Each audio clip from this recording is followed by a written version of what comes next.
அன்பான மக்களே, ஐய்யய்யய்யோ! இங்க பாருங்களேன், சுவாமி வாழ்ந்தா சுவாமிநாதன் மாதிரி வாழணுங்க.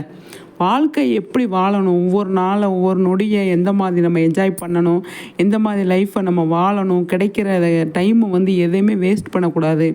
எந்த ஒரு டைமுமே நமக்கு பயங்கரமாக வேல்யூவானது அப்படிங்கிறத புரிஞ்சு நம்மளோட சுவாமி அவ்வளோ ஒரு அழகாக வந்து சூப்பராக என்ஜாய் பண்ணிகிட்டு இருக்காருங்க. இங்கே பாருங்களேன், பார்க்கும்போதே அவ்வளோ நல்லா இருக்குது, சூப்பராக இருக்குங்க. அவ்வளோ அழகாக வந்து அதை என்ஜாய் பண்ணிகிட்ருக்காரு. நம்மளே போகிற மாதிரி ஒரு ஃபீலிங் இருக்குது. எனக்கெல்லாம் நிஜமாவே நானே அதில் போகிற மாதிரி பயங்கரமாக ஃபீலிங்காக இருக்குது. அந்தளவுக்கு சுவாமி வந்து பயங்கரமாக என்ஜாய் பண்ணிகிட்டு இருக்காரு. எனக்கு பிடிச்சிருக்கு. சுவாமியோட லைஃப் ஸ்டைலு செம்மையாக இருக்குது. எதை பற்றியும் கவலைப்பட வேண்டியதில்லை. யார் என்ன சொன்னாலும் எதை பற்றியும் கவலைப்பட வேண்டியதில்லை.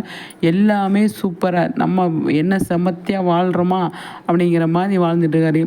எதை பற்றியும் கவலையே படுறது கிடையாதுங்க. யார் என்ன சொன்னாலும் சரி, அதை பற்றி கவலைன்றதே கிடையாது. அந்த மாதிரி ஒரு லைஃப்பில் அவர் இருக்கார் அப்படிங்கிறது தான். அந்தளவுக்கு சூப்பராக வந்து என்ஜாய் பண்ணிகிட்டு இருக்காங்க. இங்கே பாருங்கள், அவ்வளோ நல்லா இருக்குங்க பார்க்குறதுக்கு. அவங்க ஃப்ரெண்ட்ஸோடு போயிருக்காங்க போல்.